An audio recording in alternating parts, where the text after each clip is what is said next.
जगदीश जी, आज ये press conference कर रहे हैं, किस विषय को लेकर कर रहे हैं? आज ये प्रेस जो कॉन्फ्रेंस कर रहे हैं हम 1 जुलाई को मानसेफ का जो ऑफशोर विंग भारत मुक्ति मोर्चा है उसके द्वारा 1 जुलाई को भारत बंद का आह्वान किया हुआ है। राष्ट्र लेवल पर पूरे देश के अंदर भारत बंद का आह्वान है। जो मुद्दे हैं वो मुद्दे इस प्रकार से हैं कि जाति जनगणना का हमारा पुराना विषय है।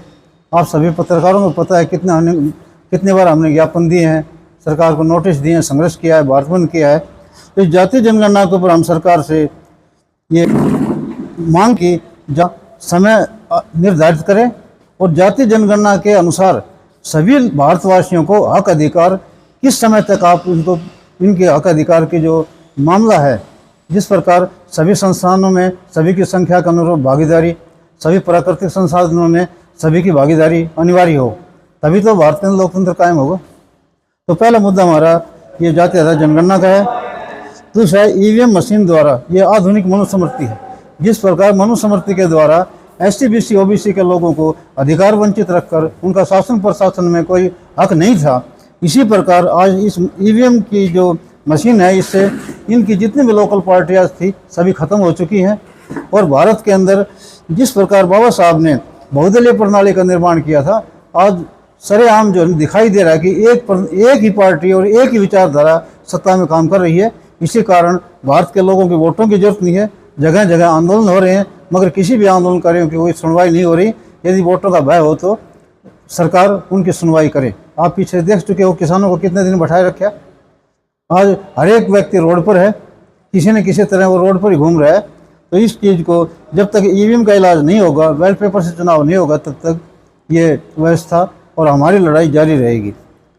गौतम बुद्ध की विरासत का मामला है।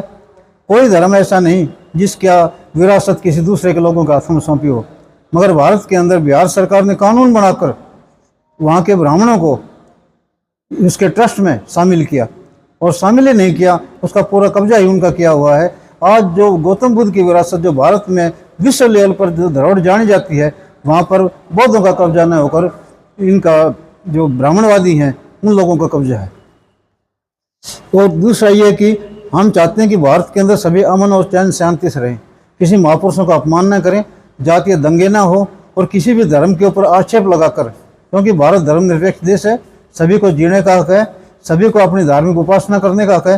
परंतु हमारे नोटिस में आया है कि काफ़ी लोगों ने जो ना इस प्रकार की RSS और बजरंग दल की जो नीति रही है कि ये एक हिंदू राष्ट्र बनाने के चक्कर में सभी धर्मों का शोषण कर रहे हैं।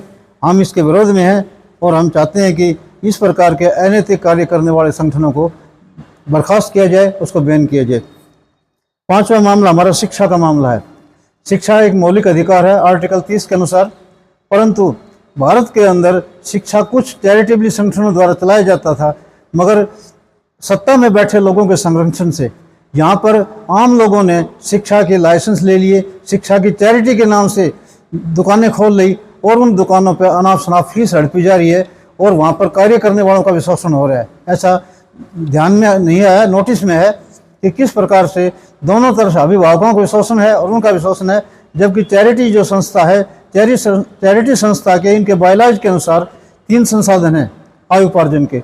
उसके अंदर पहला है दान इकट्ठा करो, और उसके अंदर 80C के तहत इनको इनकम टैक्स की छूट मिली हुई है। जो दानदाता कर देता है उसको इनकम टैक्स में छूट मिलती है।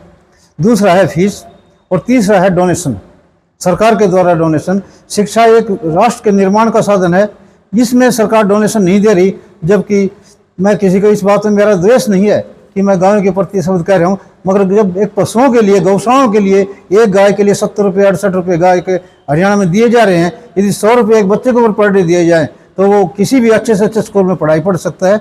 और डोनेशन के हिसाब से 3 जो सोर्स हुए तो स्कूलों के ऊपर सरकार लामबंद हो कि ये अपने 30 हिस्से की फीस घोषित करे, क्यों 2 हिस्से इनकम के इनके सरकार का डोनेशन और खुद का डोनेशन करना ये इसमें शामिल हैं। जो तीसरा हिस्सा जो इनकम ऑफ सोर्स बचता है वो नो प्रॉफिट नो लॉस पे है, क्योंकि ये जितने भी संगठन बने हुए हैं इनके बायलॉज में लिखा हुआ है ये गैर लाभकारी संगठन है। इनके किसी व्यक्ति को लाभ की कोई अपेक्षा भी नहीं है और उसके रूल में भी नहीं है कि ये लाभ कमाएं। मगर आप देख रहे हो कि प्रदेश के अंदर इस तरह का व्यवसाय धड़ल्ले से चल रहा है, मनमानी फीसें वसूली जा रही हैं। हम चाहते हैं कि सरकार इसका पूर्णतः इसका निरीक्षण करके जांच करवा के फीस की निर्धारित की जाए। जब प्रत्येक स्कूल की ज़मीन निर्धारित है, कितने एकड़ होनी चाहिए, उसकी बिल्डिंग निर्धारित है, उसके जो टीचर हैं उनकी एजुकेशन निर्धारित है, तो क्यों नहीं इसकी फीस भी तीसरे हिस्से की फीस जो विभाग से ली जाए और गरीबों के बच्चों को जो शिक्षा का मौलिक अधिकार है उसके तहत फ्री पढ़ाई जाए। बस हमारा इस मुद्दे के ऊपर हम पूरे जल्दी से, जैसे आप ये बता रहे थे जाति जनगणना को लेके, तो प्रधानमंत्री नरेंद्र मोदी ने ये कहा है कि जाति जनगणना करवाएंगे, की जाएगी, तो उस बात से कोई संतुष्ट नहीं है क्या? संतुष्ट हम इसलिए नहीं है कि यदि करवाने का निर्णय लिया उसके अंदर डेट फिक्स करो, किस डेट से किस डेट तक जनगणना होगी और जनगणना के आंकड़ों पर कितने समय में आप सभी को हक अधिकार दोगे। अभी 1 तारीख को क्या है, क्या करने 1 तारीख को हम पूरे भारत में भारत बंद कर रहे हैं। 1 और जुलाई से? हाँ, 1 जुलाई को। और भारत बंद का हमारा मकसद ये नहीं है कि ये जो यहाँ के जो उपद्रवी लोग जो भारत बंद करते हैं कि पेड़ों को काट कर रोड पर डालना, ऐसा हमारा कोई प्रावधान नहीं है। हमारा प्रावधान है, हमारी जो ये आवाज़ है ये जन जन तक पहुँचे। इसलिए हमने संगठन के द्वारा, मैं प्रदेश कार्यकारी अध्यक्ष भारत मुक्ति मोर्चा होने के नाते से मैं पूरे हरियाणा में प्रदेश कॉन्फ्रेंस लगाकर जन जन तक ये बात पहुंचाने जा रहे हैं कि भाई तुम्हारा किस प्रकार शोषण हो रहा है, भारत में लोकतंत्र की हत्या हो रही है और लोकतंत्र को पुनः स्थापित करने के लिए हमारा संगठन कार्यरत है। तो अभी किस तरह का क्या कार्यक्रम रहेगा? 1 तारीख को कोई जलसा वगैरह निकालेंगे या कोई ज्ञापन वगैरह सौंपा जाएगा? 1 तारीख को हमारा जैसे जैसे कार्यकर्ताओं को हम जागरूक कर रहे हैं, आपको नोटिस में दिवा दिया जाएगा। हमारा यही प्लान है कि चाहे हमारा कार्यकर्ता कहीं भी हो, अपना बैनर लगाए और अपने चाहे गांव से भारी 20 लोगों को बैठकर गांव को जागरूक करें, क्योंकि हमें जन जन तक ये जागृति पहुंचानी है। हमारा आंदोलन का ये मकसद नहीं है हम सत्ता के लिए आंदोलन कर रहे हैं, सत्ता के लिए दिखावा कर रहे हैं।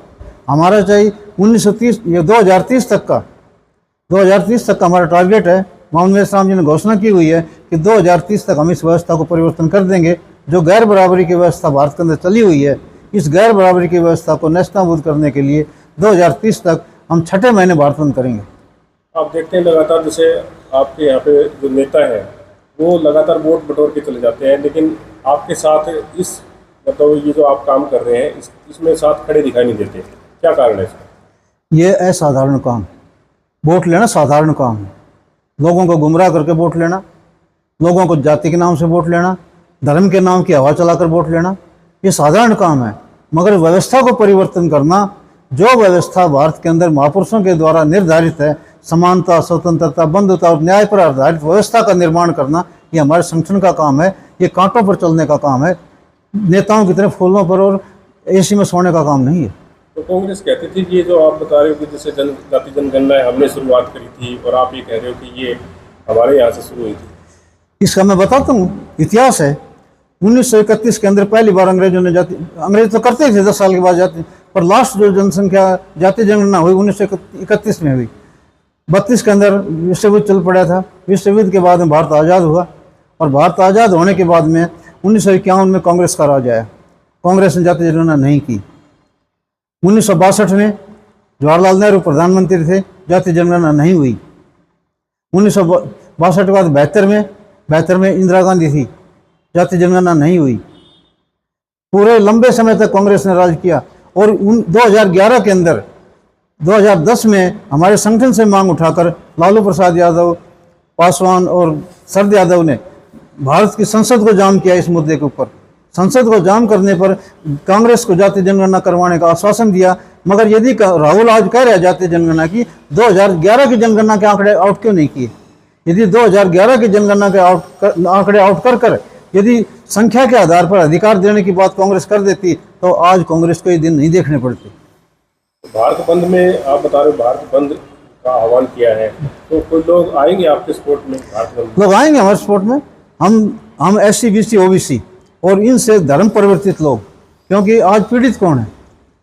सत्ताधारी आज RSS, BJP और ब्राह्मणवाद है, और प्रजा के रूप में, शोषित के रूप में SC ST OBC और इनसे माइनॉरिटी जो धर्म परिवर्तित वो लोग हैं, उनके हम संगठनों से मिल रहे हैं, लगातार संपर्क कर रहे हैं। क्या कहना चाहिए? पहले मैं आपका धन्यवाद करता हूं पत्रकार मुद्दे का। मैं अमर सिंह राठौर, बहुजन क्रांति मोर्चा जिला संयोजक। आज ये जो भारत मुक्ति मोर्चा जो प्रेस कॉन्फ्रेंस हो रही है, ये जन जन तक पहुंचाने के लिए है, ताकि हम अपनी आवाज़ जनता तक पहुंचा सकें। और जो 1 जुलाई का भारत बंद है उसके समर्थन में हम हैं।